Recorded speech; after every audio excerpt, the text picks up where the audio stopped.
இன்னைக்கு ஒரு 100 போட்டுட்டு திரும்ப நம்மளுடைய அந்த ஸ்வாட் செலிப்ரேஷனை போட்டாதான் மாசா இருக்கும். நம்மளுடைய ஃபர்ஸ்ட் 100 இங்கிலாந்துல அவேல வருது அப்படின்னா ஆஹா நம்மள வந்து கண்டிப்பா டீம்ல ஃபியூச்சர்ல வச்சிருப்பாங்க, பர்மனன்ட் ஆகிடலாம். டேய் என்னடா கை மட்டும் வருது? பாப்பா சமரசமா போயிருவோம். என்னத்துக்கு? எப்படியும் மேட்ச் வந்து யாருமே ஜெயிக்க போறது இல்ல. எங்க ஆளுங்க பவுலிங் போட்டு டயர்ட் ஆகுறதுக்கு நாங்க இப்பயே கைய கொடுத்துடுறோம், நீயும் கைய கொடு, சமரசமா போயிடுவோம்.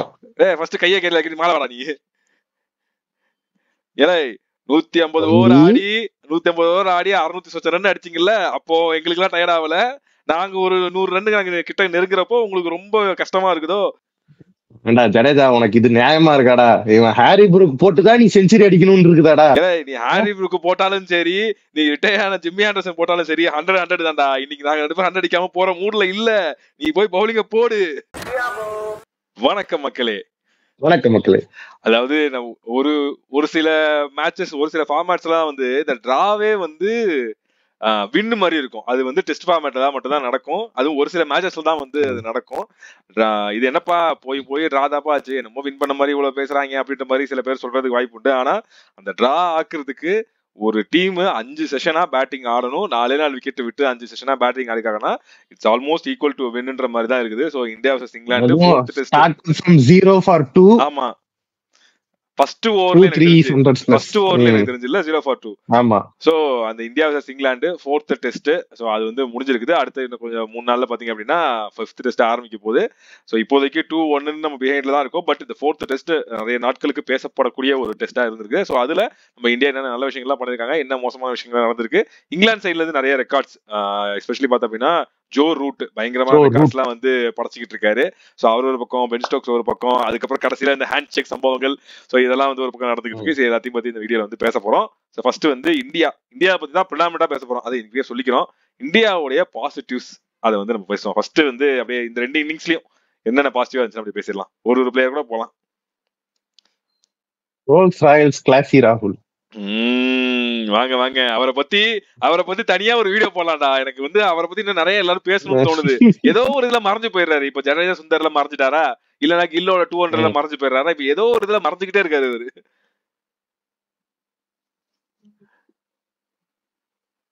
என்ன மாதிரி கன்சிஸ்டன்டா ஆடிட்டு இருக்கிறாரு மனுஷன். அட்லீஸ்ட் ஒரு 30+ ஆவது கேரண்டீட் அப்படின்ற மாதிரி வந்துருது ஒரு மேட்ச்லயும். ஒரு எப்படி சொல்றது, ஒரு பேட்டர், ஒரு ஓப்பனர், அதான் அவே கண்டிஷன்ஸ் கிட்ல இருக்கும்போது ஒருத்தர்கிட்ட இருந்து நான் என்ன எதிர்பார்க்க முடியுமோ அதை ஃபுல்ஃபில் பண்ணி தரவர் வந்து அந்த சைடு எஸ்எஸ்சி ஜெய்ஸ்வால் வந்து கொஞ்சம் அப்படி இப்படின்னு தான் ஆடுறாரு. போன மேட்ச் செகண்ட் இன்னிங்ஸ் கேவலமா அடிக்க போறேன்ட்டு அவுட் ஆனாரு. அப்படின்னு இந்த மேட்சோட ஃபர்ஸ்ட் இன்னிங்ஸ் பார்த்தா கொஞ்சம் சென்சிபிளா ஆடி ஒரு 50 நினைக்கிறேன் 50 அடிச்சாரு. ஆமா 50 அடிச்சாரு. இந்த சைடு திருப்பி செகண்ட் இன்னிங்ஸ்ல வந்துட்டு டக் அவுட் ஆயிட்டாரு. ஸோ ஒரு மாதிரி ஒரு கன்சிஸ்டன்சி இல்லாத போது கேஎல் ராகுல் வந்து ஹோல்ஸ் இந்த டெஸ்ட் சீரீஸ் ஃபுல்லாவே பார்த்தோம்னா மினிமம் ஒரு 30 ரன்ஸ் கேரண்டீட், இல்ல மினிமம் ஒரு 25 ரன்ஸ் கேரண்டீட் அந்த மாதிரி அடிச்சுட்டே வந்தாரு. லைக் ஒரு 40 அடிச்சிட்டாருன்னா அதை கன்வெர்ட் பண்றாரு, ட்ரை பண்றாரு. ஒரு 100 ஒரு 50க்கு மேலேயோ அதை எடுத்துட்டு போறாரு. ஸோ டீமுக்கும் அதான் நீடா இருக்கும்போது அவரு மத்தவங்களோட அந்த ஒரு நீங்க சொன்ன மாதிரி சுப்மன் கில்லோட 200 இருக்கட்டும், இப்ப ஜடேஜா சுந்தரோட இந்த செஞ்சுரி, சுப்மன் கில் 3 பேர் அடிச்ச செஞ்சுரிஸா இருக்கட்டும், இதுல வந்து அவரோட ஒர்க் ஃபுல்லாவே மறைஞ்சு போயிருது. அவர் மட்டும் ஸ்டாண்ட் அலோனா எப்ப பர்ஃபார்ம் பண்ற மாதிரி தெரியுதோ அப்பதான் இவனுங்க எல்லாம் ஒத்துப்பானுங்க. பட் நான் எப்பொழுதோ ஒத்துக்கிட்டேன், கேஎல் ராகுல் ஹேட்ஸ் ஆஃப்.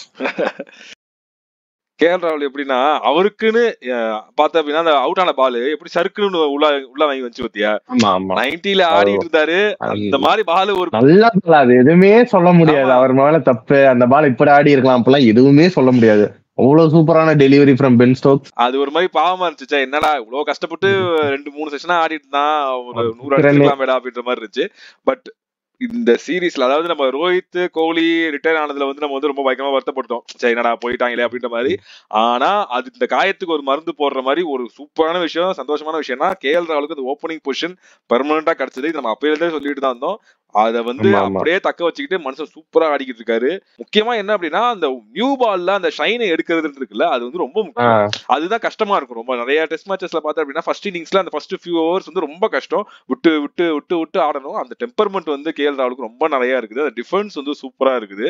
ஸோ அது வந்து இந்தியாவுக்கு ஒரு பெரிய பிளஸ் பாயிண்ட். அவர் ஆடுறதுனாலே என்னமோ அடுத்து வர கில்லுக்குலாம் வந்து கொஞ்சம் பால் ஹோல்ட் ஆகவே அவருக்கு இன்னும் கொஞ்சம் ஈஸியா இருக்குது. ஒரு கம்பேரிசன் போட்டாங்க 4 பேரோட அந்த cover driver, Shubman Gill, K L ராகுல், ஹாரி ப்ரூக், ஜோ ரூட்னு நினைக்கிறேன். ஆமா 4 பேரோட ஜேமி ஸ்மித், ஜோ ரூட் அப்படியே கண்ணு எடுத்து ஒத்திக்கிற மாதிரி கேஎல் ராகுல் இருந்துச்சு.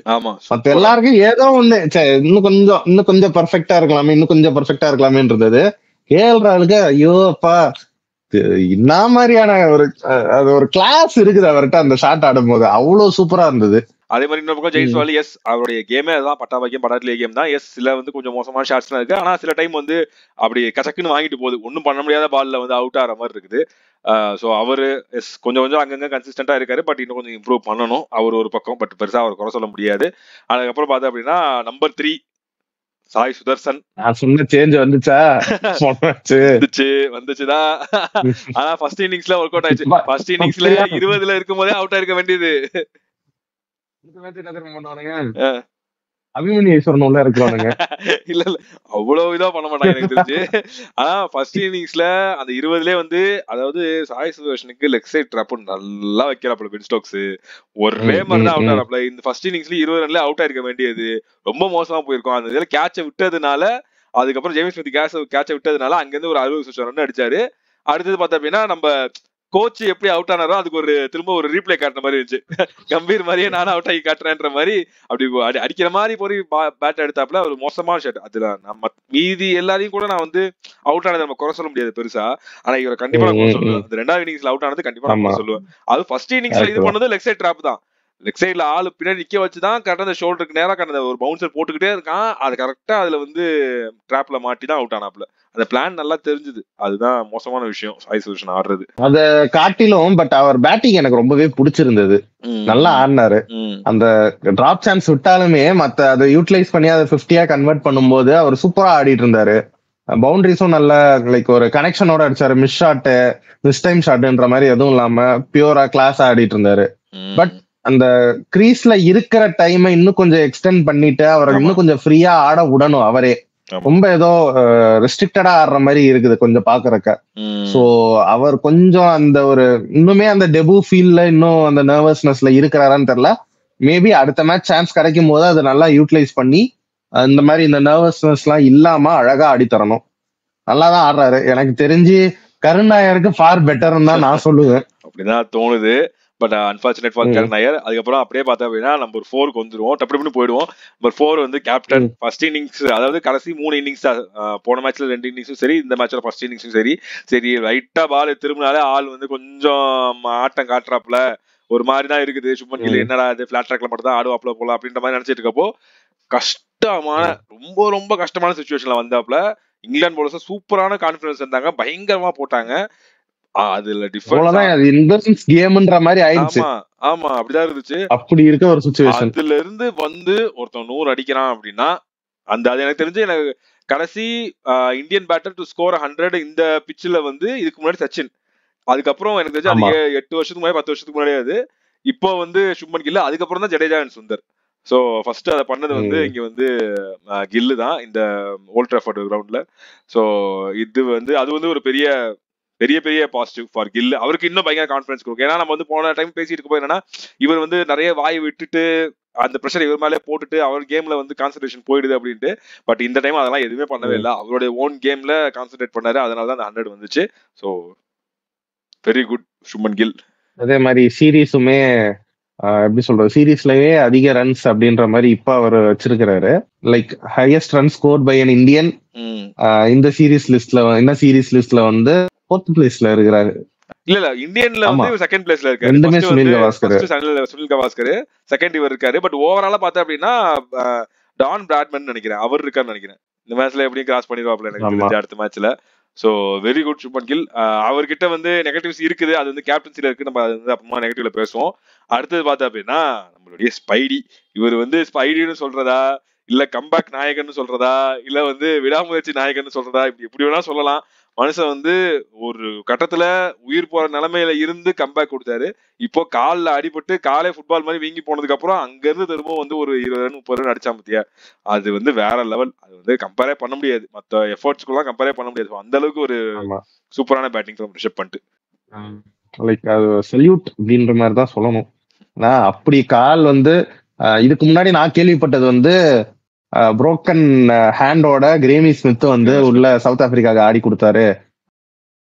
ஒரு இதுல அதுக்கப்புறம் நான் கும்ப்ளே ஒரு இதுல தாட கும்ப்ளே வந்து புரோக்கன் ஜாவோட பவுலிங் போட்டு விக்கெட்ஸ் எடுத்துருவாரு. ரொம்ப நாளுக்கு அப்புறம் ஒரு டெஸ்ட் இதுல வந்துட்டு கால் அதே இதுல உடஞ்சு லைக் அடுத்த டே அவர் டீம் கூட ஜாயின் பண்ணுவாரான்னு தெரியாத அளவுக்கு ஸ்கேன் எடுக்க போயிட்டு எப்படி இருக்கு கால் எதுவுமே தெரியாம அவர் பாட்டுக்கு போயிட்டு அழகா அடுத்த நாளா எதிர்பார்க்கல அடுத்த நாள் வந்து அவர் இறங்குவாருன்ட்டு. திடீர்னு பார்த்தா ஏய் இவன் நான் காலை உடைச்சிட்டு இறங்குறான் பேட்டிங் ஆடுறதுக்கு அப்படின்ற மாதிரி, ஓ சரியாயிடுச்சு போல அப்படின்னு நினைச்சா தாங்கி நடந்து வர்றாப்புல.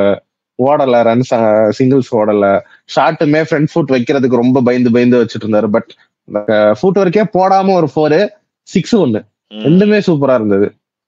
அந்த கரேஜ், அந்த டிட்டர்மினேஷன், அந்த கிரிட், ஆமா வேணும்னே அது வந்து ஆனா வேணும்னே காலை குறி வச்சே போடானுங்க. நீ என்ன வேணா பண்ணு, நான் வந்து ஆடுறதா ஆடுவேன்னு சொல்லிட்டு மனுஷன் ஒரு 17 ரன்ஸோ என்னமோ அடிச்சாப்ல நினைக்கிறேன். So very very valuable runs.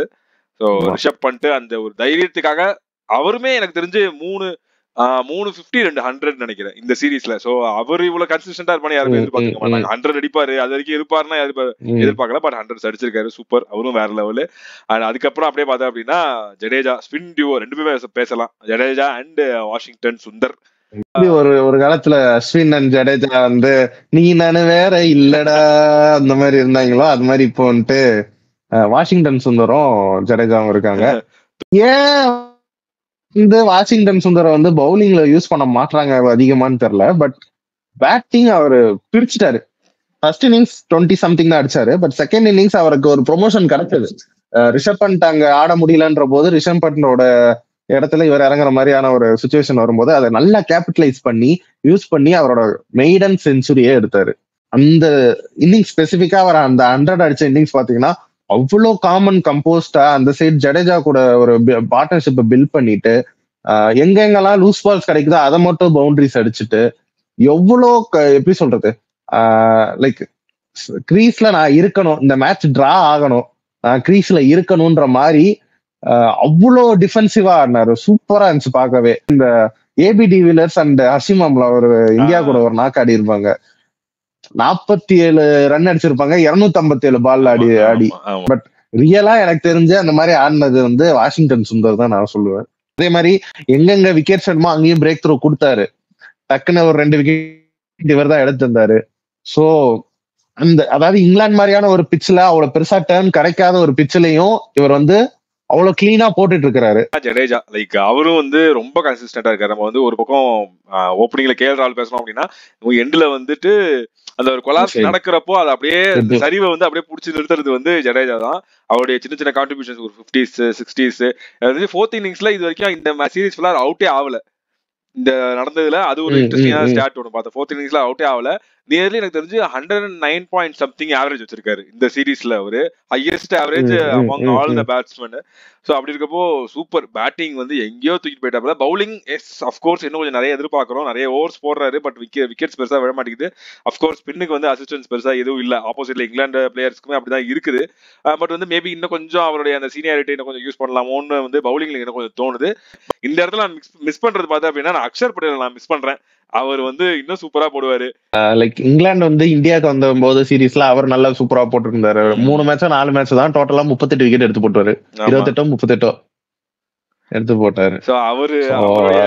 ஏதோ இன்ஜுரி தான் போனாப்ல. அதுக்கப்புறம் ஃபில் பண்றதுக்கு நிறைய பிளேயர்ஸ் வந்தனால அவருக்கு சான்ஸ் கிடைக்காம போயிடுச்சு. ஆமா, வாங்க அடுத்தது நம்பர் 7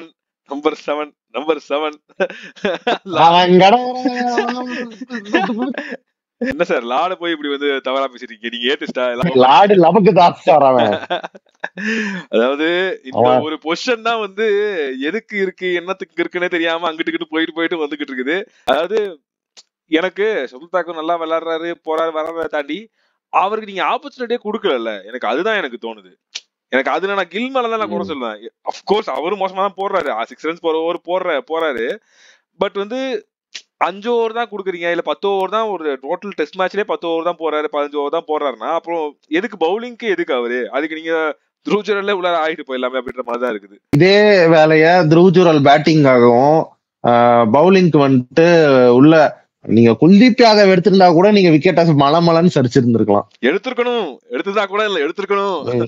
எப்படியும் அடுத்த மேட்ச் நீங்க அந்த காம்போ ஏதோ ஒரு இது, ஏன்னா ரிஷப் பண்ட் இல்ல, த்ரூ ஜுரல் உள்ள வராரு, நீங்க ஷர்துல் தாக்கரை வச்சுட்டு போறதுக்கு அவருக்கு பதிலாக குல்தீப் யாதவ் உள்ள எடுத்துட்டு வந்தா டீம் இன்னும் ஸ்ட்ராங்கா இருக்கும். ஆமா, இது வரைக்கும் நம்ம பேசுனது எல்லாமே பாசிட்டிவா பேசிட்டு இருந்தோம். இந்த பவுலிங் செக்ஷன்ல தான் ஏகப்பட்ட நெகட்டிவ்ஸ் இருக்கு. ஏன்னா இந்த சீரீஸ் ஃபுல்லா பேட்டிங்ல பெருசா எங்கேயுமே குறையே இல்லப்பா, எக்ஸப்ட் போன மேட்ச்ல கடைசி இன்னிங்ஸ் இருக்குல்ல, அது மட்டும் தான் வந்து கொஞ்சம் தடுமாறினாங்க. மற்றபடி பேட்டிங்ல குறையே இல்லை. ஏன்னா எல்லாருமே டாப் ஸ்கோரர்ஸ்ல நம்ம ஆளுங்க தான் மோஸ்ட்லி எல்லாமே இருக்காங்க. ஸோ அந்த நம்பர் 6 வரைக்கும் பேட்டிங்ல குறையே கிடையாது. அந்த நம்பர் 7 அதை எடுக்கிறப்பதான் வந்து பிரச்சனை அங்கேருந்து ஆரம்பிக்குது. ஸோ அந்த பவுலிங்ல இருந்து அந்த பிரச்சனை ஆரம்பிக்குது. ஒரு பக்கம் ஷர்துல் தாக்கர் வந்து அவருக்கு ஓவரும் கொடுக்க மாட்டாங்க, கொடுக்குற 5 ஓவர்லயே அவர் வந்து 35-40 வந்து 7 runs per over 6 runs per over போயிட்டு இருக்காரு. அவர் வந்து நம்பி இப்போ எனக்கு என்னன்னா அந்த மைண்ட் செட் இருக்குல்ல, இதுக்கு முன்னாடி கேபால ஷர்துல் தாக்கூர் இருந்தாரு, அப்ப இன்னும் லெஸ் எக்ஸ்பீரியன்ஸ்ட் அவரு. ஆனா அஜிங்கிய ரஹானோட கேப்டன்சி கீழே அந்த பொறுப்பு கொடுக்குறப்போ அவர் என்னமோ பண்றாரு. அவர் நீ வந்து பயங்கரமான அப்படியே கட்டர் போடுறாரு, ஸ்லோ ஓவர் போடுறாரு, அப்படியே வந்து அப்படியே சீமாகி சங்கின்னு உள்ளார வருது, அப்படிலாம் இல்ல. ஆனா என்னமோ பால் போடுறாரு. அவருக்கு வந்து அந்த பொறுப்புணர்ச்சியோட வந்து போடுறப்போ, ரெஸ்பான்சிபிலிட்டி எடுத்து போடுறப்போ அவருக்கு வந்து விக்கெட் விழுது. அந்த பொறுப்பு வந்து இங்க சுப்மன் கில் வந்து ஷர்துல் தாக்கூருக்கு வந்து கொடுக்கறதே கிடையாது. ஸோ அது ஒரு மெயின் மேட்ரு. அவரும் வந்து பெருசா நல்ல ஃபார்ம்ல இருக்கிற மாதிரி தெரியல. ஸோ அதுதான் ஒரு விஷயம். பட் பேட்டிங்ல கொஞ்சம் கான்ட்ரிபியூட் பண்ணாரு ஃபர்ஸ்ட் இன்னிங்ஸ்ல, அது ஒரு பெரிய நல்ல விஷயம். எனக்கு தெரிஞ்சு 40 சம்திங் அடிச்சாருன்னு நினைக்கிறேன். அது ஒரு பாசிட்டிவா இருந்துச்சு. எனக்கு தெரிஞ்சு அதை வச்சுட்டு அடுத்த மேட்ச்லயும் கண்டினியூ பண்ணிடுவாங்கன்னு நினைக்கிறேன். இதுக்கு அடுத்தது பார்த்தா அப்படின்னா பவுலிங் வந்து பாடாவதி பவுலிங்கா இருக்குது. ஒரு பக்கம் பும்ரா, அவர் ரொம்ப நாள் கழிச்சு, எனக்கு தெரிஞ்சு மேபி ரொம்ப நாள் கழிச்சு கூட கிடையாது, first time in his career வந்து கிரிட்டிசைஸ் பண்ணப்படுறாரு, விக்கெட்ஸ் எடுக்க மாட்டாரு அப்படின்னு. டப் டிப்னு ஓப்பனிங்ல ஒரு 2 பேரை வந்து எடுத்து கொடுப்பாரு அப்படின்னா அது வந்து இந்த மேட்ச்ல அவர் சுத்தமா பண்ணவே இல்லை. அதை பண்ணாரு, அதுக்கப்புறம் எதுலயுமே பண்ணாத மாதிரி இருக்கு. சோ அது ஒரு பெரிய பிரச்சனையா ஒரு பக்கம் பும்ரா இருக்குது. அந்த அன்னைக்கு ஆனா அநியாயம்னா அந்த மனுஷன் 28 ஓவர் போட விட்டானுங்களா ஒரு நாளைக்கு, அதெல்லாம் மன்னிக்கவே முடியாது. அதெல்லாம் எவ்வளவு கஷ்டம். ஆனா ஒரு ஸ்பெல்லையும் நீ 6 ஓவர் 7 ஓவர் போடுற அப்படின்னா என்ன 28 ஓவர்லாம் மனசாச்சே இல்லாம அநியாயம் பண்ணிட்டானுங்க. சோ அது ஒரு பக்கம். இன்னொரு பக்கம் செலக்ஷன்ல பார்த்தா அப்படின்னா அன்சுல் கம்போஜ் உள்ள எடுத்துட்டு வந்து நல்லா போடல. அவருக்கு வந்து நீங்க பிராக்டிஸ்ல நீங்க பாத்துருக்க மாட்டீங்களா கொஞ்சம் கூட, அவருக்கு இது எவ்வளவு ஸ்பீடு போடுவாரு, எவ்வளவு அவரால் ஹையஸ்டா போட முடியும், என்ன லென்த் அடிப்பாரு, அதெல்லாம் நீங்க பிராக்டிஸ் பவுலிங் கோச் வந்து மார்னே மார்க்கல் ஒண்ணுமே பண்ணிருக்க மாட்டாரு.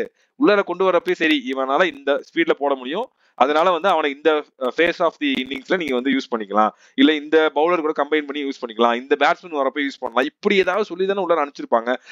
எடுத்த உடனே சிராஜ கொஞ்சம் கூட மதிக்காம உள்ளார ஃபர்ஸ்ட் ஸ்பெல் போடு அப்படின்னு கொடுத்துட்டாங்க. அன்சுல் கம்போஜிட்ட 130 போடுறதே கஷ்டமா இருக்குது. சோ அப்படி இருக்கிறப்போ லோடு வந்து சிராஜ் மேலேயும் பும்ரா மேலேயும் அதிகமாகுது. ஜடேஜா வந்து நிறைய ஓவர் போட விடுறாங்க, ரொம்ப கஷ்டமா போகுது. எனக்கு என்னன்னா இது ஃபுல்லாவே ஒரு பேட்டிங் ட்ராக். இங்க வந்து பவுலர்ஸ்க்கு வந்து பெருசா அசிஸ்டன்ஸ் இல்லாத மாதிரி தான் இருந்துச்சு 2 இன்னிங்ஸ் பாக்குறமையோ. ஃபர்ஸ்ட் இன்னிங்ஸ்ல மேபி நான் இந்தியன் பேட்டர்ஸ் மேல குறை சொல்லுவேன், கொஞ்சம் ரொம்ப கான்சியஸா ஆடாம ரொம்ப லத்தாஜிக்கா ஆடிட்டாங்க அப்படின்ற மாதிரி. ஏன்னா இது வந்து கண்டிப்பாவே ஒரு 400+ பிச்சுன்னு தான் நான் சொல்லுவேன். 450+ பிச்சு ஃபர்ஸ்ட் இன்னிங்ஸ் ஆடுறதுக்கு. அப்படி இருக்க பிச்லாம் அவங்க 358 தான் எடுத்திருக்காங்கன்ற போது அடுத்து வந்த அந்த இங்கிலாந்து வந்து அது செமையா கேபிடலைஸ் பண்ணி 669 அடிச்சுட்டாங்க. அதுக்கு ஆனா நான் என்ன சொல்லுவேன், நீங்க ஒரு 550 500 நீங்க சுருக்கி இருக்கலாம். அன்சுல் கம்போஜோ 130 கூட போடுறதுக்கு முடியாம இருந்தாரு, ஜடேஜாக்கும் கிளிக் ஆக மாட்டேங்குது, பும்ரா விக்கெட்லெஸ்ஸா போறாரு, சிராஜ் எவ்வளவுதான் போட்டு தருவாரு, அவரும் பார்க்க பாவமா இருக்குது. ஆப்ஷனே இல்லாம ஏதோ ரொம்ப அதான் என்னடா இவனுங்க நல்ல டீம் மாதிரி தானே இருக்குது, அப்புறம் ஏன் இவ்வளவு கஷ்டப்படுறாங்கன்ற மாதிரி இருக்குது. ஒரு சீரீஸ்ல பாத்தீங்கன்னா பும்ரா, புவனேஸ்வர் குமார், இஷாந்த் சர்மா, உமேஷ் யாதவ், ஜடேஜா, இவங்க அஸ்வின் 7 பேர் பவுலர்ஸ் இருப்பாங்க. இவ்வளோ ஒரு பவுலிங் கூட்டணியை வச்சுட்டு நம்ம சூப்பரா இது பண்ணிட்டு இருந்தோம். அந்த மாதிரியான ஒரு எப்படி சொல்றது, ஒரு லெஜெண்டரி பவுலர்ஸா நம்ம மிஸ் பண்றோமோன்ற மாதிரி எனக்கு ஒரு ஃபீல் இருக்கு. ஒரு சைடு அஷ்தீப் சிங்க்கு சான்ஸ் தரலாம்னு யோசிக்கும் போது அவர் இன்ஜுரியில போயிடுறாரு. ஆமா, அது மிஸ்ஸிங் ஆகாஷ்தீப் தான் ஓப்பனிங்ல வந்து கொஞ்சம் நல்லா அப்படி ஸ்விங் பண்ணி அவர் விக்கெட் எடுத்து கொடுப்பாரு. ஆனா India is not a land with less talents அப்படின்னு தான் சொல்லணும். ஆகாஷ்தீப் மாதிரியான இன்னொரு பவுலர் இல்லையானா இருக்காங்க, நிறைய பேர் இருக்காங்க. அந்த மாதிரி இருக்கு. நம்ம எல்லாருமே தான் சப்போர்ட் பண்ணோம். ஆனா அவர் வந்து இவ்வளவு மோசமா போடுவாரு. ஸ்பீடு அதெல்லாம் வேற, பட் லைன் அண்ட் லென்த்ன்றது ரொம்ப மோசமா இருந்துச்சு. லைக் கொஞ்சம் கூட இங்கிலாந்து பேட்டர்ஸ் வந்து ட்ரபிளே பண்ணல. நம்ம அவங்க ஜாலியா ஆயிட்டு எல்லாரும் 100 அடிக்கிறாங்க. Ben Stokes 100, Joe Root 100, Crawley எனக்கு தெரிஞ்சு 100 நினைக்கிறேன். ஸோ எல்லாருமே 100 ஜாலியா அடிச்சு தூக்கி போட்டு போயிட்டே இருக்காங்க. பவுலிங் வந்து என்னமோ ஒரு மெயின் பிரைம் பவுலரை வெளியே வச்சுக்கிட்டு, குல்தீப் யாதவ் மாதிரி ஒரு பவுலரை வெளியே வச்சுக்கிட்டு இவங்க வந்து இவ்வளவு தவிக்கிறாங்க அப்படின்னா அது வந்து ரொம்ப கஷ்டமா இருக்கு. லைக் நீ சொல்ற மாதிரி, நம்ம ஆல்ரெடி சொன்ன மாதிரி டர்ன் பெருசா கிடைக்காத வாஷிங்டன் சுந்தரே 2 விக்கெட் டப்புன்னு எடுக்கிறப்போ, குல்தீப் யாதவ் எல்லாம் கண்டிப்பா மினிமம் 2 விக்கெட்ல இருந்து 3 விக்கெட் இன்டெலிஜென்ட்டா போட்டு எடுப்பாரு. ஆமா, குல்தீப் யாதவ் உள்ள வந்து. ஆமா. சோ அப்படி இருக்கிறப்போ அந்த இடத்துல தான் ஒரு பெருசா மிஸ் பண்றாங்க. அந்த ஆல்ரவுண்டர் எனக்கு வேணும், 8ஆம் நம்பர் வரைக்கும் எனக்கு பேட்டிங் பிடிக்கணும்னு சொல்லிட்டு ஷர்துல் தாக்கூர் உள்ளால வச்சுக்கிட்டு நீங்க அவருக்கு வந்து பவுலிங்ல பெருசா கோட்டை விடுறாங்க. நான் திரும்பவும் சொல்றேன், பேட்டிங்ல குறையே இல்ல, குவாலிட்டி பேட்ஸ்மேனா எல்லாருமே தெரியுறாங்க. சோ அப்படி இருக்கிறப்போ கொஞ்சம் ரிஸ்க் எடுத்து போலாம். ஆனா அடுத்த மேட்ச் என்ன சொல்றாங்க அப்படின்னா, அதுல வந்து ஸ்பின்னுக்கு கொஞ்சம் கூட அசிஸ்டன்ஸ் இருக்காது. அதுவும் முக்கியமா ரிஸ்ட் ஸ்பின்னர்ஸ்க்கு அசிஸ்டன்ஸே இருக்காது. ஃபிங்கர் ஸ்பின்னர்ஸ் தான் வந்து கொஞ்சம் விக்கெட் எடுப்பாங்க. அதுவும் வந்து 30% ஆஃப் விக்கெட்ஸ் தான் வந்து ஸ்பின்னர்ஸ் எடுக்கிறாங்க. அதுல 22 to 23% வந்து ரிஸ்ட் ஸ்பின்னர்ஸ் தான் எடுக்கிறாங்க. ஐ மீன் சாரி, ஃபிங்கர் ஸ்பின்னர்ஸ் தான் எடுக்கிறாங்க. ரிஸ்ட் ஸ்பின்னர்ஸ் வந்து 6 to 7% தான் எடுக்கிறாங்க அப்படின்ற மாதிரி சொல்றாங்க. சோ அதுல வந்து குல்தீப் யாதவ் கொண்டு வந்துட்டு, பாத்தீங்களா குல்தீப் யாதவ் நாங்க கொண்டு வந்தோம், பாத்தீங்களா எவ்வளவு ரன்ஸுக்கு போயிட்டு விக்கெட்டே எடுக்கல பாருங்க அப்படின்னு சொல்லிட்டு அந்த மேட்ச்ல டிராப் பண்ணாலும் பண்ணுவாங்க. அது என்ன பண்ணுவாங்கன்னு தெரியல. பட் அடுத்த மேட்ச்ல எய்தர் ஆகாஷ்தீப் அர்ஷதீப் வந்து உள்ளார வந்துருவாங்கன்னு நினைக்கிறேன். கண்டிப்பா அன்சுல் கம்போஜ் தூக்கி வெளியே போட்டுருவாங்க. வரதுக்கு சான்சஸ் இருக்கு. ஆனா ஆகாஷ்தீப் வந்து ரூல்ட் அவுட் தான் நினைக்கிறேன் ஃபுல் டெஸ்ட் சீரிஸும். எனக்கு தெரிஞ்சு. ஆனா அன்சுல் கம்போஜை வெளியே வச்சுட்டு ஹர்ஷதீப் உள்ள கொண்டு வந்தே ஆகணும். தயவு செய்து ஓப்பனிங் ஸ்பெல்ல வந்து சிராஜுக்கு கொடுங்க. பும்ராவை கூட நீங்க வந்து 1 டவுனா லைக் 2வது ஸ்பெல் கொண்டு வாங்க. ஆனா சிராஜுக்கு வந்து ஓப்பனிங் ஸ்பெல் கொடுங்க. அவருக்கு அதுதான் வந்து மிகப்பெரிய கான்பிடன்ஸ் கொடுக்கும். சோ இதுதான் விஷயம். அண்ட் சுந்தர் ஆனா யூஸ் பண்ணாம இருந்தாங்க படுறா. இந்த சுமன் கீலோட கேப்டன்சி இருக்குது, படுமட்டமான கேப்டன்சியா இருக்கு. ஆனா ரொம்ப மோசமா பவுலிங் சேஞ்ச் எல்லாம் வந்து அநியாயத்துக்கு மோசமா இருக்கு. அன்சுல் கம்போஜுக்கு ஓப்பனிங் ஸ்பெல் கொடுக்கறது, வாஷிங்டன் சுந்தருக்கு 68வது ஓவர் கொடுக்கறது, பும்ராவுடைய 28 ஓவர் போட்டு அவருடைய முதுகெலும்பு உடைக்கிறது, இதெல்லாம் வந்து இது என்ன ஸ்ட்ராட்டஜி? ஒரு மொத்த டீமாவே லைக் வித் கோச்சிங் ஸ்டாஃபா இருக்கட்டும், மொத்த அந்த கேப்டன்சியா இருக்கட்டும், மொத்தமாவே அவங்க பயங்கரமா ஃபெயில் ஆகுறாங்க. பேட்டிங்கோடைய பிரில்லியன்சினால மட்டும்தான் இது வந்து டிரா ஆச்சு. ஸோ அதுதான் வந்து உண்மை. பவுலிங்ல கண்டிப்பா இவங்க இம்ப்ரூவ் பண்ணி ஆகணும். இன்னும் நிறைய பவுலர்ஸ், டெஸ்ட் பவுலர்ஸ் நிறைய வந்து இவங்க ஃபார்ம் பண்ணி ஆகணும், கண்டுபிடிச்சாகணும், ட்ரெயின் பண்ணி ஆகணும். சோ இதுதான் வந்து விஷயம். அதுவும் முக்கியமா அந்த 145, 140 பிளஸ் போற பவுலர்ஸை கொண்டு வரணும். சோ இதெல்லாம் தான் வந்து இந்தியாவோட பாசிட்டிவ்ஸ் அண்ட் நெகட்டிவ்ஸ். மேபி இதுல எனக்கு தெரிஞ்ச அடுத்த மேட்ச்ல போறப்ப அவங்க என்ன சேஞ்ச் பண்ணுவாங்க? பேட்டிங்ல சேஞ்ச் பண்ண மாட்டாங்க. ரிஷப் பண்ணிட்டு எனக்கு தெரிஞ்சு என்ன கதைன்னு தெரியல. பட் அதை விட்டுட்டு பவுலிங்ல அவ்வளவுதான் ரூல்ட் அவுட். எனக்கு தெரிஞ்சு திருச்சூரல் உள்ள ஆடுவாரு ரிஷப் பண்ட் பதிலா. இல்ல நான் புதுசா எனக்கு ஒரு புது பிளேயரா நாராயண் ஜெகதீசன் ஸ்ட்ரைட்டா உள்ள வாப்பா நீ வந்து ஆடுபான்ற மாதிரி கூட ஆட வைக்கலாம்.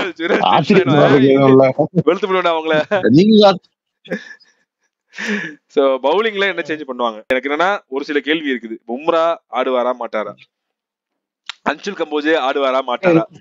நான் கேக்குறேன் பும்ரா ஆடலன்னா நீ யார ஆட வைப்ப? எனக்கு அதை சொல்லு. வாஸ்தவமான கேள்விதான். வாஸ்தவமான கேள்விதான்.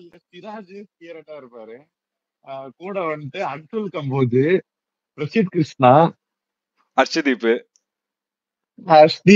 எனக்கு என்னன்னா ஹர்ஷதீப் கூட ஓகே, ஃபார் எக்ஸாம்பிள் ஓரளவுக்கு நல்லா போட்டுருவான்னு வச்சுக்கோங்க. பும்ரா இல்ல அப்படின்னா பும்ராவுடைய பிளேஸ்ல ஹர்ஷதீப் வருவாப்ல. அன்சுல் கம்போஜ் எனக்கு வேணாம் முடிவு பண்ணிட்டாங்க அப்படின்னா, இல்ல ஒரு சான்ஸ் கொடுப்போம்னா ஓகே அவர் இருந்துட்டு போட்டோம் அப்படின்னு விட்டுலாம். இல்ல வேணாம் அப்படின்னா திரும்ப பிரசித் கிருஷ்ணா தான் வரணும், வேற வழி கிடையாது. இப்படிதான் மியூசிக்கல் சேர் மாதிரி இப்படி மாத்தி வர வேண்டியது. இந்த முகமது சிராஜ், பிரசித் கிருஷ்ணா, ஷர்துல் தாக்கூர், ஹர்ஷதீப் சிங், இவன் ஹர்ஷ்தீப் சிங், இந்த 4 பேரை வச்சுட்டு நீ என்ன பவுலிங் கொடுப்ப? ஆனா ஒரு இன்னொரு பக்கம் யோசிச்சோம் அப்படின்னா, இந்த ஒரு மேட்சுக்காக ஆசைப்பட்டு பும்ரா மாதிரி ஒரு பவுலரை திரும்ப ஒர்க் லோட போட்டு அவரை வந்து இது பண்ணணும். இல்ல நான் மேனேஜ் பண்ணிப்பேன், ஒரு ஸ்பெல்ல 4 ஓவர் தான் நான் கொடுப்பேன், ஒரு நாளைக்கே நான் வந்து 12ல இருந்து 14 ஓவர் தான் நான் வந்து பும்ரா கொடுப்பேன், அவர் வந்து பத்திரமா பாதுகாத்து நான் வந்து அவரை எஃபெக்டிவா யூஸ் பண்ணிப்பேன் அப்படின்னா ஓகே ஃபைன், வேற ஒன்னும் பிரச்சனை கிடையாது.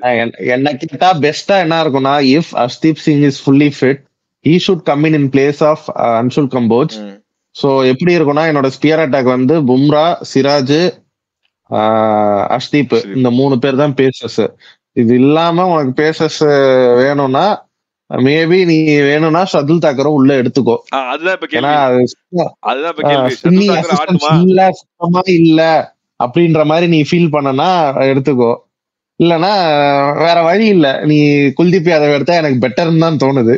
அதுவும் இப்போ வாரணை மக்கள் இன்டர்வியூ வந்து கொடுத்துருக்காங்க. அதுல வந்து குல்தீப் யாதவ் வந்து கண்டிப்பா நாங்க கன்சிடர் பண்றோம், கண்டிப்பா வந்து டீமுக்குள்ள கொண்டு வரதான் பாக்குறோம், பட் வந்து காம்பினேஷன் சரியா இருக்க மாட்டேங்குது, பட் கண்டிப்பா நாங்க வந்து கன்சிடர் பண்ணிட்டு தான் இருக்கோன்ற மாதிரி ஓப்பனாவே சொல்லியிருக்காரு இந்த மிடில் ஆஃப் த மேட்ச்லயே வந்து. சோ அப்ப கண்டிப்பா எனக்கு தெரிஞ்சு குல்தீப் யாதவ் ஏதாவது பண்ணி உள்ளார கொண்டு வந்துருவாங்க. அது வந்து யார பலி கொடுக்க போறாங்க, ஷர்துல் தாக்கூரா இல்ல வந்து அன்சுல் கம்போஜுக்கு பதிலா எடுத்துட்டு வராங்களா, 2 பேசரோட மட்டும் தான் போறாங்களா, என்ன ஏதுன்றது தெரியல. அன்சுல் கம்போஜ் எனக்கு தெரியல, 2 பேசரோட போனா நக்கின்னு தான் போகணும் நம்ம. ஸோ இதுதான் வந்து ஒரு சேஞ்சஸா இருக்கும்னு எங்களுக்கு தோணுது. பாப்போம் இது வந்து எப்படி பவுலிங் போகுதுன்னு. இன்னொரு பக்கம் இங்கிலாந்து முக்கியமான பாசிட்டிவ்ஸ் மட்டும் பேசி நம்ம வந்து போயிடுவோம், முக்கியமான சம்பவத்தை பேசிட்டு போயிடுவோம். அதுக்கு முன்னாடி ஜோ ரூட், அதாவது ஒரே ஒரு ஆள் தான் அவருக்கு வந்து முந்திரத்துக்கு இருக்காங்க, த காட் சச்சின் டெண்டுல்கர். அதுவும் இன்னும் எனக்கு தெரிஞ்ச 2400 ரன்ஸ் சம்திங் தான் அவ்வளவுதான், அந்த மாதிரி தான் இருக்கு. அவருக்கு இன்னும் கண்டிப்பா இன்னும் ஒரு 3 to 4 வருஷம் கண்டிப்பா ஆடுவாரு. அவருக்கு 34 வயசு தான் ஆகுது. அது டெஸ்ட் கிரிக்கெட் மட்டும் தான் ஆடி இருக்காரு. ஓடிஐல எனக்கு தெரிஞ்சு இன்னும் ஒரு எனக்கு மேபி இந்த வேர்ல்டு கப்போ இல்ல சாம்பியன்ஸ் ட்ராஃபி சம்திங் வந்து அதோட அவர் வந்து முடிச்சிருவாரு அவரு. அதுல எனக்கு தெரிஞ்சு அந்த இதுல ரிட்டையர் ஆயிடுவாரு. டெஸ்ட்ல கான்சன்ட்ரேட் பண்ணி அவங்க மொத்த இங்கிலாந்து டீமுமே சேர்ந்து இங்கிலாந்து போர்டுமே சேர்ந்து அவர் வந்து புஷ் பண்ணணும், எப்படியாவது இந்த பீட் பண்ணி அவருக்கு மேல நீ வந்துடணும் அப்படின்னு. அவரும் வந்து பயங்கர டெடிகேட்டடா ஆடுறாரு. அவர் சூப்பர்ப்பா. அவர் என்ன, அவர் வந்து எனக்கு தெரிஞ்சு ஜோ ரூட் வந்து எங்கேயோ இருந்தாப்ல. ஒரு கட்டத்துல பாத்தீங்கன்னா விராட் கோலி வந்து சம் 2700 என்னமோ இருக்கப்போ ஜோ ரூட் வந்து 16 என்னமோ இருந்தாரு. டப்பு இந்த ஆள் வந்து இவ்வளவு ஃபாஸ்டா வந்து 100 முந்தி அந்த ஃபேப் 4 டாப்ல வந்துட்டாப்ல டெஸ்ட்ல, டெஸ்ட் கிரிக்கெட்ல. அதுவும் ஒரே மேட்ச்ல வந்து எனக்கு தெரிஞ்சு ரிக்கி பாண்டிங், ஜாக் காலிஸ், ராகுல் டிராவிட் ரெக்கார்டு 3 பேர் ரெக்கார்டையும் அடிச்சிட்டாப்ல. சோ அப்படி இருக்கப்போ இது வந்து கிரேட்னஸ் எப்படி வேணா சொல்லலாம். அது வந்து சொல்லுங்க நீங்க உங்களை பத்தி. உங்க 1000 சொல்லலாம். இந்த மாதிரி சச்சின் ஃபேஸ் பண்ண பவுலர்ஸ் வேற, இப்ப இருக்கிற பேட்ஸ்மேன் ஃபேஸ் பண்ற பவுலர்ஸ் வேற. இப்போ வந்து செம்ம ஸ்டாண்டர்ட்ல இருந்தாங்க, இப்போ ரொம்ப ஈஸி தான் எல்லாருமே அப்படி இப்படின்னு நம்ம சொல்லலாம். But still record is record. நீ என்னதான் பார்த்தாலும் அந்த காலத்து கேம் இந்த காலத்து கேம்னு பார்த்தா இந்த காலத்து பவுலர்ஸ் ஒன்னும் அவ்வளவு குறைச்சி இடம் போடுற அளவுக்கு கேவலமான பவுலர்ஸ் இல்ல. பட் ஸ்டில் ஐ அக்செப்ட் அந்த பவுலர்ஸ் வந்து கொஞ்சம் இதை விட நல்ல குவாலிட்டியான பவுலர்ஸ் தான் சச்சின் ஃபேஸ் பண்ணது. But still Joe Root face பண்ண பவுலர்ஸ் ஒன்னும் அவ்வளவு குறைஞ்சவங்க கிடையாது. இந்த ரெக்கார்டுக்கு அவரு லைக் எப்படி சொல்றது, ஒரு 4 லெஜண்ட்ஸை தள்ளிட்டு செகண்டா வந்து நிக்கிறது வந்து அவ்வளோ ஈஸி கிடையாது. அதுவும் 34 ஏஜ்லயே. இன்னொன்னு நம்ம கன்சிடர் பண்ணா Sachin started his career at 16. இவர் அதுக்கும் மேலதான் ஆரம்பிச்சிருக்காரு. அப்ப நம்ம யோசிச்சு பார்க்கணும் எவ்வளவு கன்சிஸ்டன்டா அவர் டெஸ்ட்ல ரன் ஸ்கோர் பண்ணிட்டு இருந்திருக்காரு, எவ்வளவு எந்த ஆப்போனன்ஸுக்கு எதிராக அவர் ஸ்கோர் பண்ணிட்டு இருக்கிறாரு. இந்தியாவுக்கு எதிராகவே 13 செஞ்சுரியோ 10 செஞ்சுரியோ வச்சிருக்காரு அவரு. 13 இந்த மேட்சோட சேர்த்து 13 நினைக்கிறேன், சரியா ஞாபகம் இல்ல. அவ்வளோ லைக் கன்சிஸ்டன்டான ஒரு பிளேயரு. இங்கிலாந்துக்கே இப்போதைக்கு அவர் ஒருத்தர் தான் ஒரு ஹோப் ஃபில்லிங் ஒரு பேட்ஸ்மேன் மாதிரி அங்க இருக்கிறாரு. இப்படிப்பட்ட ஒரு ஆள் வந்துட்டு இந்த மாதிரி ஒரு ரெக்கார்டை பீட் பண்ணும்போது chanceless. And 15,000+ runs is not too ஃபார்ன்னு தான் நான் நினைக்கிறேன். எனக்கு தெரிஞ்சு அடுத்து ஆஸ்திரேலியா கூட இன்னும் ஒரு 5 மேட்ச் வருது, அதுலயே கூட ஒருத்தர் 600 அடிப்பாரு. ஆஸ்திரேலியால மட்டும் தான் அவர் இன்னும் ஒரு 100 அடிக்கலையா, அது மட்டும் தான் அவருக்கு மிஸ்ஸிங். சோ எனக்கு தெரிஞ்சு அதே அடிச்சிட்டாரு அப்படின்னா எனக்கு தெரிஞ்சு மோஸ்ட்லி பீட் பண்ணிடுவாரு. அது வந்து நம்ம வந்து கொஞ்சம் கஷ்டமா இருந்தாலும், ஒரு இந்தியன் ஃபேனா கஷ்டமா இருந்தாலும், அதுவும் எனக்கு சந்தோஷம். அது பரவாயில்லடா, இந்த ஒரு பெஞ்ச்மார்க் செட் பண்ணிட்டு போனது வந்து ஒரு ஆள் வந்து இது பண்ணிட்டு போறான்னா அவ்வளவு ஈஸி இல்ல அது அப்படின்ற மாதிரி நம்ம கன்சிடர் பண்ணணும். சோ ஓவராலா இன்னொருத்தருக்கு சான்ஸ் இருந்தது, நல்ல சான்ஸ் இருந்தது. அது ஒண்ணும் பண்ண முடியாது. என்னைக்கு கொரோனா வந்துச்சோ அன்னையோட அந்த ஆள் அழிஞ்சவன் தான். அது ஒன்னும் சொல்றதுக்கு இல்ல. அவரை பத்தி பேசினா அப்படின்னா மன வருத்தங்கள் தான் அதிகமா இருக்கு மக்களே. அதாவது தாடியில வெள்ள முடி வந்துருச்சுன்றதுக்காக சச்சின் வந்து அதனாலதான் தாடியா வைக்கிறது இல்லன்னு. சோ இந்த பக்கம் ஒரு பக்கம் ஜோ ரூட் வந்து பயங்கரமா ஆடிட்டு இருக்காப்ல. அவர் சப்போர்ட் பண்ற மாதிரி மீதி இருக்க பேட்ஸ்மேன் ரொம்ப நல்லா விளையாண்டாங்க. ஜாக் ராலியா இருக்கட்டும், பென் டக்கெட்டா இருக்கட்டும், ஒரு பக்கம் பென் ஸ்டோக்ஸா இருக்கட்டும், அவருடைய இருக்கட்டும். பென் ஸ்டோக்ஸ் வந்து இன்ஜுரி ஆகி போயிட்டு திரும்ப அவரும் வந்துட்டு வந்து அவரோட 100 வந்து கம்ப்ளீட் பண்ணாரு. சோ ஓவராலா வந்து இங்கிலாந்து வந்து பயங்கரமா சூப்பரா பேட்டிங் பண்ணாங்க. 660 சொச்சம்லாம் வந்து பயங்கர மேசிவான score. So very good, very well played. ரொம்ப நாள் கழிச்சு அடிச்சிருக்காங்களாம் இங்கிலாந்து. ஆமா, 600+ ஸ்கோர். ஆமா, கமெண்ட்ரியில பேசிருந்தாங்க. ஸ்டூவர்ட் பாடி கிட்ட கமெண்டேட்டர் கேட்டாங்க, கடைசியா நீங்க எப்ப இங்கிலாந்து டீம் எப்ப 600+ ரன் அடிச்சது ஞாபகம் இருக்கா அப்படின்ற மாதிரி கேட்டுட்டு இருந்தாங்க. சோ ரொம்ப நாள் கழிச்சு அடிச்சிருக்காங்க இப்பதான். So very well blade. அவன் அவ்வளவு ஸ்ட்ராங்கா இல்ல நம்ம அவ்வளவு வீக்கா அப்படின்ற மாதிரியான ஒரு டிபேட் தான் போடணும். இன்னொரு பக்கம் பவுலிங்க பார்த்தா அப்படின்னா ஆர்ச்சர் அவர் வந்து அவரும் கிட்டத்தட்ட பும்ரா மாதிரி டயர்ட் ஆகுறாரு. அவருடைய ஆக்ஷன்ஸ்க்காக என்ன தெரியல, அவரும் டயர்ட் ஆகுறாரு. பட் இருக்கிற வரைக்கும் நல்லா போட்டு கொடுக்குறாரு. பென் ஸ்டோக்ஸ் தான்ப்பா பவுலிங்ல வந்து தனியா இருக்காருன்னா பென் ஸ்டோக்ஸ் மனுஷன் பிளானோட வராரு. எந்தெந்த பிளேயருக்கு எப்படி எப்படி போடணுன்ற பிளானோட வராரு. ஸோ அது வந்து வேற லெவல் பவுலிங். நம்ம வந்து மற்ற விஷயங்கள் அவருடைய ஆட்டிடியூட்லாம் நம்ம பேசலாம், பட் ஒரு ஆல்ரவுண்டரா ஒரு பவுலிங்ல முக்கியமா மனுஷன் வந்து பிரிக்கிறாரு. சூப்பரா இருக்காரு. நார்மலா வந்து ஓடி வந்து போடுற மாதிரி தான் இருக்குது. ஒரு கைண்ட் ஆஃப் ஒரு ஹர்திக் பாண்டியா மாதிரி. ஹர்திக் பாண்டியோட ஆக்ஷன்லாம் அப்படியே ஒரு பிரெட்லி ஆக்ஷன் மாதிரிலாம் இருக்காது, நார்மலா தான் இருக்கும். அவருக்கு விக்கெட் விடும். அந்த மாதிரி இவரும் பயங்கர திங்கிங் பவுலரா இருக்காரு. அந்த கேப்டன்சி வந்து சூப்பரா பண்றாரு. அந்த கேப்டன்சி வைஸ் ஜெயிக்கணும், எப்படியாவது ஜெயிச்சிடணும்ன்ற ஆட்டிடியூட் வந்து சூப்பரா இருக்குது. ஸோ அதுல வந்து பயங்கரமா பாட்டி ஆகணும். மீதி பவுலர்ஸுமே வந்து நல்லா சப்போர்ட் பண்றாங்க. லியாம் டாசன் அவருமே வந்து பேட்டிங்ல கான்ட்ரிபியூட் பண்ணாரு, பவுலிங்லயும் அவ்வளவு முடிஞ்ச அளவுக்கு பண்ணாரு. பட் செகண்ட் இன்னிங்ஸ்ல என்ன கொஞ்சம் இம்ப்ரூவ் பண்ணிருக்கலாம். But okay fine. ஃபர்ஸ்ட் மேட்ச்ன்றதுனால பரவாயில்ல, ஆஃப்டர் 8 இயர்ஸ்ன்றதுனால பரவாயில்ல. ஸோ ஓவராலா இங்கிலாந்து பெர்ஃபார்மன்ஸ் நல்லா தான் இருந்துச்சு. பட் வந்து செகண்ட் இன்னிங்ஸ்ல அந்த டீம்ல எல்லாரும் பேட்டிங் ஆடுறானுங்க. 11 பேரும் பேட்டிங் ஆடுறாங்க. 11 பேர் இந்த சிம்பிள் போடுவாங்க தெரியுமா, பேட்ஸ்மேன் பவுலர் பேட்ஸ்மேன் பவுலர்ன்ட்டு. கடைசியில அது ஆர்ச்சர் வரைக்கும் போறாங்க. ஆமா, எல்லாமே நடத்திட்டு இருக்கு. 11 பேரும் ஒரு பேட்டிங் ஆடுற மாதிரியான ஒரு டீமை வந்து எவ்வளவு ஸ்ட்ராங்கா அவங்க பில்ட் பண்ணிருப்பாங்கன்னு யோசிச்சாங்க. ஏன்னா நம்ம ஸ்டார்டிங் ஆஃப் த சீரீஸ்ல பாக்கும்போது நம்மளுக்கு இங்கிலாந்து கொஞ்சம் டம்மியா தான் தெரிஞ்சாங்க. ஆஃப்டர் அடிஷன் ஆஃப் ஆர்ச்சர் ஒரு மாதிரி ஓகே கொஞ்சம் ஃபார்ம் ஆயிட்டு வரானுங்க. அப்புறம் இந்த மேட்ச் பார்த்தா திடீர்னு அந்த ஷோயப் பஷீர் போனதுக்கு அப்புறம் லியாம் டேவிசனும் வந்த உடனே இவனும் பேட்டர் என்னதான்டா இப்ப 11 பேரையும் நான் விக்கெட் எடுத்தாதான்டா என்னால கொஞ்சம் நிம்மதியா இருக்க முடியுன்ற மாதிரியான ஒரு ஃபீலை வந்து அந்த ஸ்குவாடே தருது எனக்கு. ஒரு டீம் 11ல 11 பேரும் பேட்டிங் ஆடுறானா யோசியா, நான் எப்பதான்டா நான் பாட்டு போட்டு முடிப்பது, எப்ப நான் வந்து பேட்டிங் ஆடுறது. அடுத்ததுல பவுலிங் இன்னும் ஸ்ட்ராங்கா இருக்கிறதுக்கு கசாட் கிட்சன் வந்துருவானா. ஆமா, இது வேற ஒரு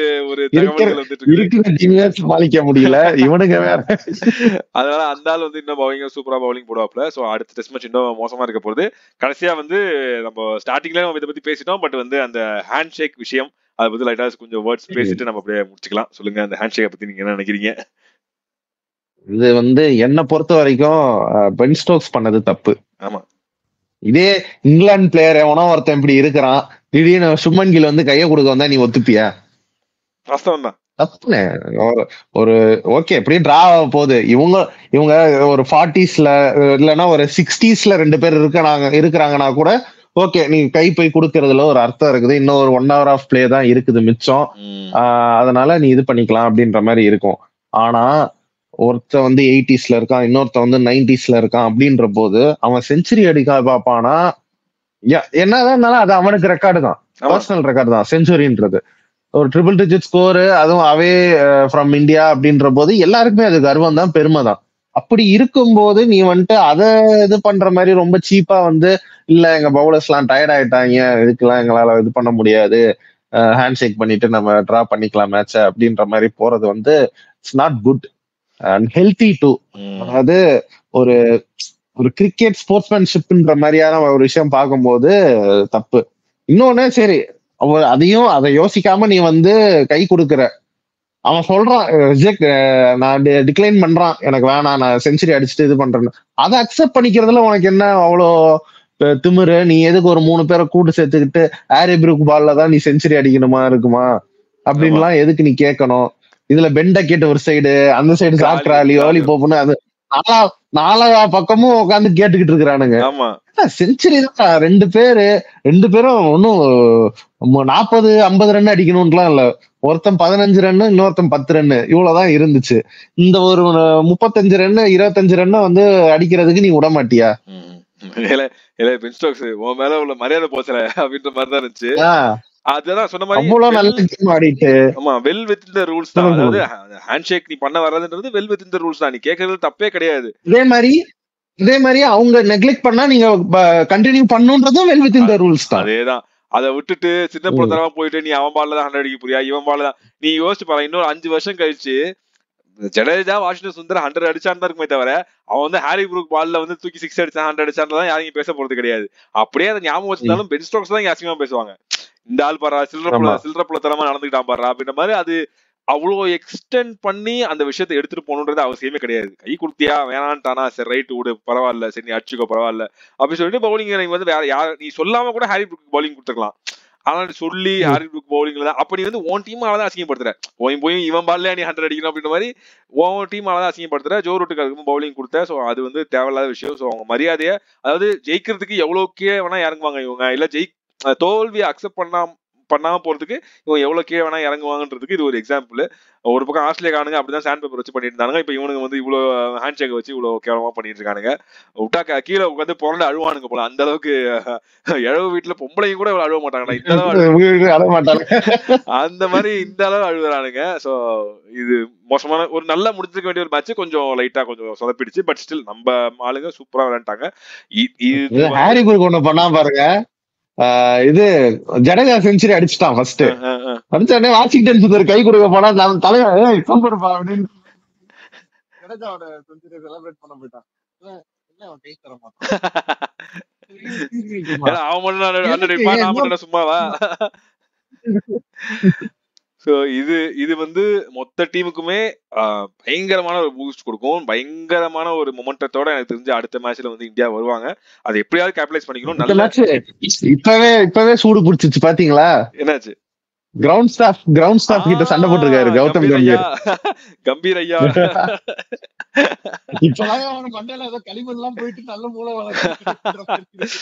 சோ அது அப்படியே கொஞ்சம் யூஸ் பண்ணிக்கிட்டு நல்ல டீம் எடுத்தீங்க. பேட்டிங்ல பெருசா சேஞ்சஸ் பண்ண தேவையில்ல. அந்த ஒரு ஸ்பாட் 2 ஸ்பாட் தான் அங்கங்க மாறிட்டு இருக்குது. சோ அது நல்ல டீமா எடுத்து நல்ல இருக்கிற பவுலர்ஸுக்கு நீங்க ஓவர்ஸ் கொடுத்து கான்பிடன்ஸ் கொடுத்தீங்க அப்படின்னா as a கேப்டனாவும் சரி as a கோச்சிங் ஸ்டாஃபாவும் சரி கொடுத்தாங்க அப்படின்னா சூப்பர் டீமா இருப்பாங்க. நம்ம அந்த அளவுக்கு இங்கிலாண்டை விட மோசமான பவுலிங் தான் நமக்கு கிடையாது. கண்டிப்பா டஃப் கொடுக்கக்கூடிய ஒரு பவுலிங் தான். பார்ப்போம் இங்கிலாந்து எந்த மாதிரி ஒரு மைண்ட் செட்டோட வர போறாங்க. அவங்க எப்படியாவது வந்து லீட்ல இருக்காங்க, அவங்க எதை டிரா பண்ணணும் வின் பண்ணணுன்ற மாதிரி தான் மைண்ட் செட்ல வருவாங்க. ஸோ நமக்கு ஒரே ஒரு ஆப்ஷன் தான், வின் பண்ணியே ஆகணும் அப்படின்ற ஒரே ஒரு ஆப்ஷன் தான். ஸோ அது வந்து எதர் அட்வான்டேஜாகவும் இருக்கலாம், டிஸ்அட்வான்டேஜாகவும் இருக்கலாம். அது வந்து அவங்க எப்படி விளையாடுறாங்க, எப்படி கேப்டன்சி பண்றாங்கிறது பொறுத்து தான் இருக்கு. பார்ப்போம். நல்ல டெஸ்ட் சீரிஸ், ரொம்ப சூப்பரா இருக்கு. டெஸ்ட் சீரிஸ் பார்க்கறதுக்கு ரொம்ப நல்லா இருக்கு. அந்த ஃபைனல் மேட்ச் எப்படி போகுதுன்றது வந்து இது ஒரு ஹிஸ்டாரிக் டெஸ்ட் சீரிஸா வந்து இருக்கும். So let's see. இன்னும் ஒரு 2 நாள்ல வந்து இந்த மேட்ச் ஆரம்பிச்சிடும். அதுக்கப்புறம் வந்து அந்த மேட்சை பத்தி பேசுவோம். அதுக்கப்புறம் வந்து ஷார்ட்ஸ் வீடியோ எங்களால் முடிஞ்ச அளவுக்கு அப்பப்போ அப்டேட் பண்ணிட்டு இருக்கோம். அதையும் வந்து பாருங்க. மொத்தமா மேட்ச் முடிச்சதுக்கு அப்புறம் இந்த லென்த் வீடியோவும் 5th மேட்சுக்கும் வரும். ஸோ இந்த வீடியோ பிடிச்சா லைக் பண்ணுங்க, ஷேர் பண்ணுங்க, மறக்காம சப்ஸ்கிரைப் பண்ணிக்கோங்க, பக்கத்துல பெல் ஐகானை கிளிக் பண்ணிக்கோங்க. அடுத்த வீடியோல உங்களை மீட் பண்றோம். நன்றி, வணக்கம். டைம் இல்ல.